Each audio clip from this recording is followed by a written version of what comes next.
Melihat seorang pria yang tiba-tiba datang menegurnya, Go Ji-hon dalam hati bergumam, siapa sebenarnya pria ini?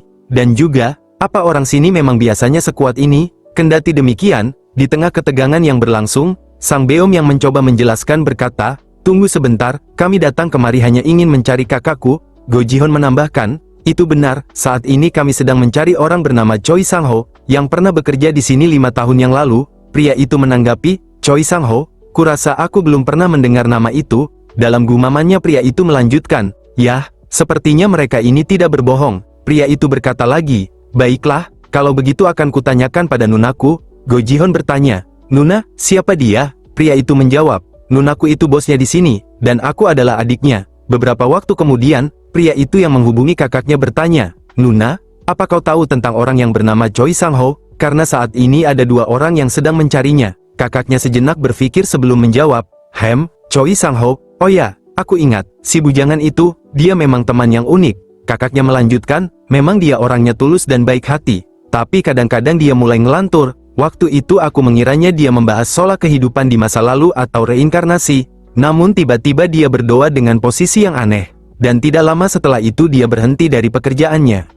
Mendengar hal itu, Go Ji-hon dalam hati bergumam, tunggu, dia bilang kehidupan di masa lalu, dan bahkan reinkarnasi, kalau begitu, mungkin dia ada di suatu tempat dalam gudang sekitar sini. Ji-hon melanjutkan, oh, aku ingat, sepertinya kejadian waktu di bandara saling berkaitan. Kenapa aku baru menyadarinya? Selain itu, agama baru ini juga dikenal sebagai aliran reinkarnasi. Mereka juga menyebut, tangan pemimpin aliran sesat itu sebagai tangan Tuhan, bahkan mendambakan para wanita sebagai penganutnya. Bisa dibilang, agama baru ini merupakan aliran sesat, yang membunuh banyak orang dengan dalih menyembuhkan penyakit. Ji-hon kembali menambahkan, melihat Sang Beom, pria itu, rasanya aku malah terjebak ke dalam sesuatu yang lebih menyusahkan. Cerita berlanjut, pria itu yang tampak penuh pemikiran berkata, kalau dia memang bekerja di sini, bisa dibilang, berarti ini adalah kasus orang hilang. Pria itu melanjutkan, baiklah, aku minta maaf karena meragukan kalian sebelumnya. Tapi itu bukan tanpa alasan, mengingat akhir-akhir ini, banyak orang luar masuk tanpa izin, untuk menjelajahi rumah-rumah kosong. Go Ji-hon menanggapi, aku paham, memang di situasi seperti ini bisa membuat orang jadi salah paham. Kemudian, pria itu yang juga merupakan seorang polisi, ia pun menunjukkan kartu identitas kepolisiannya, lalu berkata, yah, mungkin ini akan sedikit membantu. Jadi, bolehkah aku melihat KTP-mu? Go Ji-hon terkejut, dalam batinnya Ji-hon bergumam, hah, jadi begitu ya, ternyata dia juga seorang anggota polisi. Lanjut Go Ji-hon berkata, kurasa ini suatu kebetulan yang bagus. Na Kyung-ha bertanya, apa maksudmu? Go Ji-hon melanjutkan, aku juga seorang polisi dari kantor Suan, kupikir ini akan membuat percakapan jadi lebih mudah. Jadi bisakah kamu membantuku?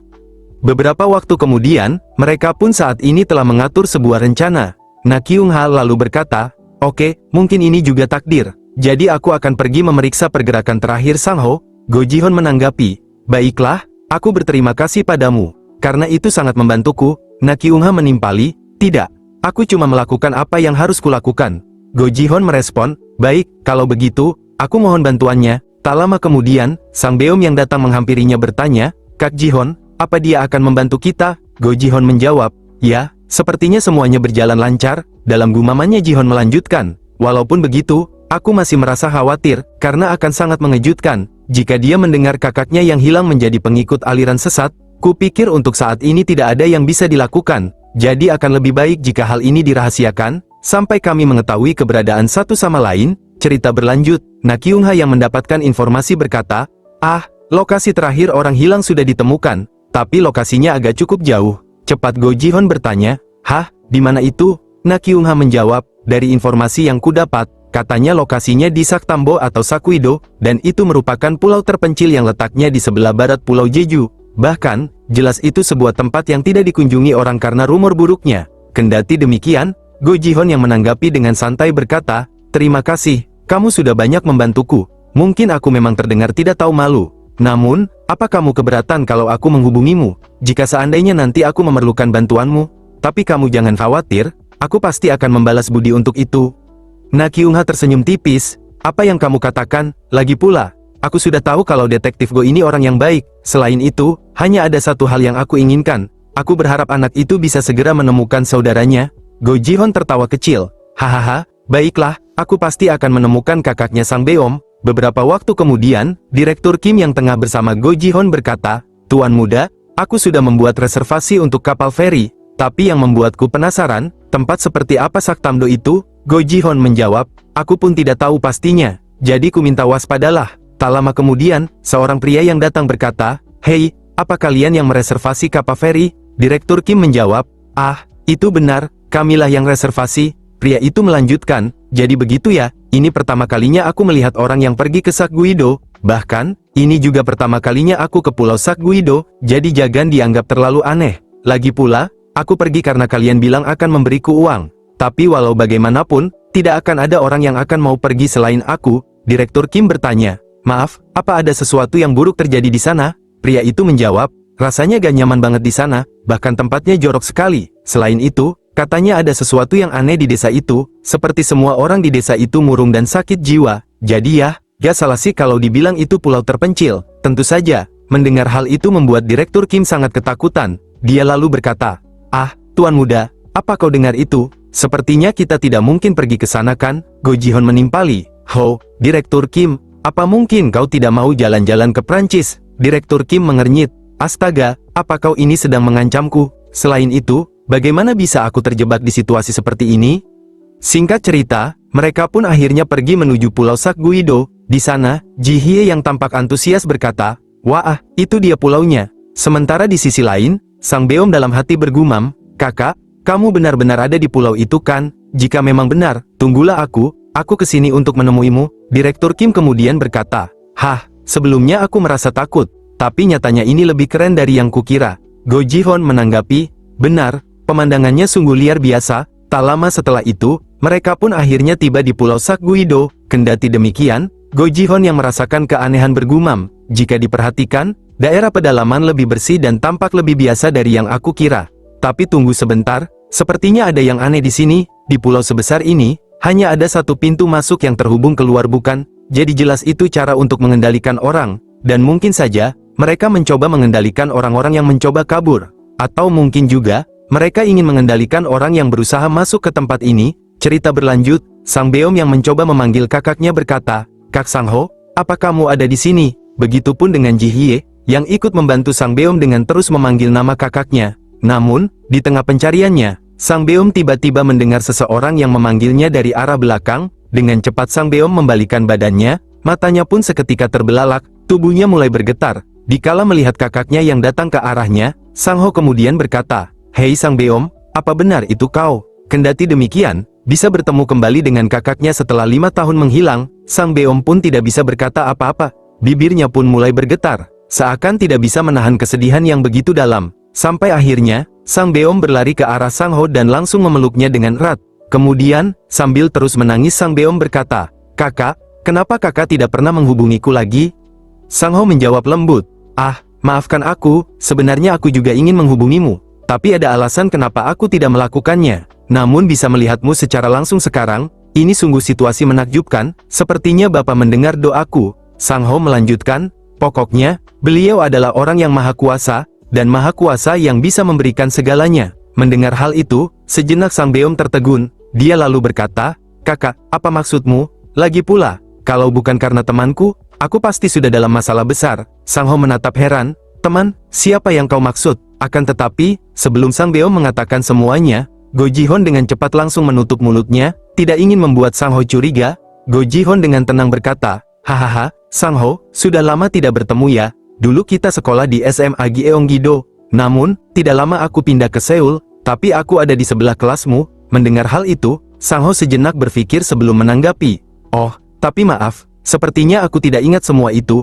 Akan tetapi, di tengah obrolan mereka, Go Ji-hon mendengar kedatangan seseorang, sesosok pria kemudian muncul di tengah-tengah mereka. Yang tak lain, semua yang ada di pulau itu memanggilnya dengan sebutan Bapak Baptis. Pria itu lalu bertanya, "Ada ribut-ribut apa ini?" Sang Ho menjawab, "Ah, Bapak Baptis, orang-orang ini adalah temanku." Pria itu tertawa kecil, "Hoho, jadi kita kedatangan teman-temannya Sang Ho ya?" Sementara di sisi lain, Go Ji-hon yang melihat kehadirannya bergumam, "Ah, orang ini, wajah yang belum pernah kulihat sebelumnya. Aku cuma mendengarnya dari berita. Dia punya nada yang aneh dan misterius. Jadi dialah pemimpin sekte reinkarnasi." Sang Ho kemudian berkata, "Bapak Baptis, ternyata Anda di sini, dan biar ku kenalkan, anak ini adalah adikku, namanya Choi Sang Beom. Sang Ho melanjutkan, nah, Sang Beom, ayo berikan salam. Ini bapak baptisku. Sang Beom mengernyit, lalu berkata, halo, aku adiknya Kak Sang Ho, namaku Choi Sang Beom. Pria itu tersenyum tipis.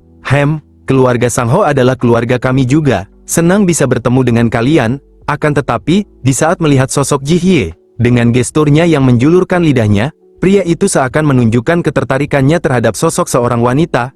Kendati demikian, Go Ji-hon yang juga memperhatikan sikapnya bergumam, coba lihat tingkah pria itu, dasar bajingan menjijikan. Pria itu kemudian bertanya, tapi Sang Ho, apakah mereka juga keluargamu? Sang Ho menatap Ji-hon dengan heran, mereka ini siapa ya? Aku sama sekali tidak mengingatnya. Go Ji-hon dalam batinnya bergumam, sial, sudah pasti dia tidak tahu. Sang Beom tiba-tiba berkata, oh ya, Kak Sang Ho, dia ini teman kakak, namanya Kak Ji-hon, apa kau ingat? Sang Ho mengernyit, benarkah? Go Ji-hon menyela, haha, seperti yang sudah ku bilang, bukankah kita dulu bersekolah di SMA yang sama? Tapi tidak lama aku pindah. Sang Ho sejenak berpikir, masa? Tapi aku benar-benar tidak mengingatnya sama sekali. Go Ji-hon tersenyum tipis, tidak masalah kalau kau tak bisa mengingatnya, soalnya itu sudah lama sekali. Ji-hon lalu mengulurkan tangannya, aku Go Ji-hon, kebetulan aku memutuskan untuk membantu adikmu, jadi makanya aku datang ke sini. Sang Ho menanggapi, pokoknya, terima kasih sudah menjaga adikku, senang bertemu denganmu lagi. Go Ji-hon membalas tenang, yah, senang aku bisa membantu. Namun, seketika Go Ji-hon terkejut, dikala melihat kapal yang mereka tumpangi tiba-tiba pergi. Sementara di sisi lain, pria itu yang mengajak mereka berkata, kalian temannya Sang Ho kan? Tapi aku enggan mengusir kalian begitu saja, jadi makanlah dulu. Lalu setelah itu kalian boleh pergi. Dia melanjutkan, aku yang menyuruh kapal itu untuk kembali. Tapi jangan khawatir, malah kami yang akan mengantar kalian dengan kapal kami, dan karena kalian adalah tamu yang terhormat, aku akan menyiapkan makanan yang enak. Terlebih lagi, sudah lama sekali aku tidak menyiapkan daging. Sang Ho lalu menambahkan, baik Bapak Baptis, terima kasih. Sang Ho melanjutkan, nah, pokoknya, kalian adalah orang yang berhati besar, jadi mari ikut aku akan mengantar kalian ke desa. Go Ji-hon dalam hati bergumam, yah, untuk sekarang, sepertinya aku selamat. Beberapa saat kemudian, Go Ji-hon yang tengah memperhatikan situasi desa bergumam, apa ini? Bukankah itu tanaman opium? Aku jadi makin penasaran, apa sebenarnya tujuan utama mereka? Ji-hon melanjutkan, memang wajar, sebuah pulau terpencil di barat daya Pulau Jeju, dijadikan untuk bercocok tanam secara ilegal tanpa diketahui. Di samping itu, mereka ini aliran sesat yang sangat kejam, dan tak ragu mengeksekusi siapapun. Awalnya, aku hanya akan meninggalkan nama perusahaan dan mengirimkannya, tapi sepertinya rencananya berubah, dan mulai dari sini, kami akan menghancurkan semua absurditas di Sakguido. Singkat cerita, beberapa waktu kemudian, akhirnya mereka pun tiba di desa. Namun, karena melihat kondisinya yang aneh, Ji Hye dan Sang Beom menunjukkan ekspresi yang tidak nyaman. Sementara di sisi lain, Sang Ho yang menemani mereka berkata, nah, kita sudah sampai. Ini adalah Sakguiri di desa kami, tempat di mana semua orang yang sangat baik hati berkumpul.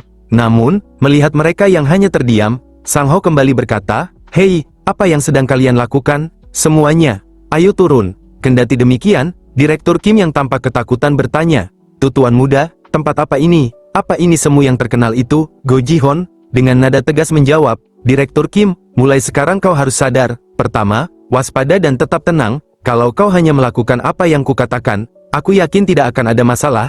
Jadi percayalah padaku dan ikuti aku. Direktur Kim menanggapi, baiklah, aku mengerti. Beberapa saat kemudian, Sang Ho pun membawa mereka ke rumah yang ia tinggali. Bahkan, di sana ia pun sudah menyiapkan baju untuk mereka gunakan. Sang Ho lalu berkata, nah, selamat datang di rumahku. Semuanya pasti kelelahan setelah jauh-jauh datang kemari bukan? Jadi, silahkan ganti pakaian yang nyaman, lalu beristirahatlah sampai makan malamnya siap. Sang Ho melanjutkan, kalau begitu, aku permisi dulu untuk membantu menyiapkan makanannya. Go Ji-hon menanggapi, oke, terima kasih atas bantuanmu. Direktur Kim kemudian berkata, tempat apa ini? Apa kalian lihat semua orang di sekitar kota tadi? Sepertinya ada sesuatu yang aneh.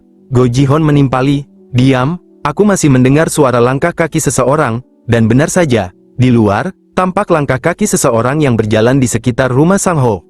Sejenak suasana pun berubah tegang, terutama Sang Beom dan Ji Hye, keringat dingin pun mulai bercucuran di wajah mereka, seakan menunjukkan kecemasan yang begitu besar. Setelah beberapa saat berlalu, kepanikan pun mulai mereda, suara langkah kaki pun sudah tak terdengar lagi. Setelah bertahan dalam kondisi kepanikan, Direktur Kim yang menghela nafas berkata, Hah, kali ini dia benar-benar pergi kan? Go Ji-hon menanggapi, sepertinya begitu. Saat aku mendengar suara langkahnya semakin menjauh, kayaknya dia beneran sudah pergi. Sang Beom tiba-tiba menimpali, Kak Ji-hon, apa yang harus aku lakukan? Aku minta maaf atas situasi ini. Tapi, aku sangat bingung, di rumah kami, tiada hari tanpa ketenangan, itu karena ayahku pemabuk berat. Oleh sebab itu, satu-satunya yang selalu memberiku kekuatan adalah kakakku. Dengan nada bergetar Sang Beom melanjutkan, mungkin aku tidak tahu bagaimana perasaan kakakku, dan aku selalu manja padanya. Aku sangat benci pada diriku sendiri, dan aku merasa sangat kasihan pada saudaraku yang terpuruk.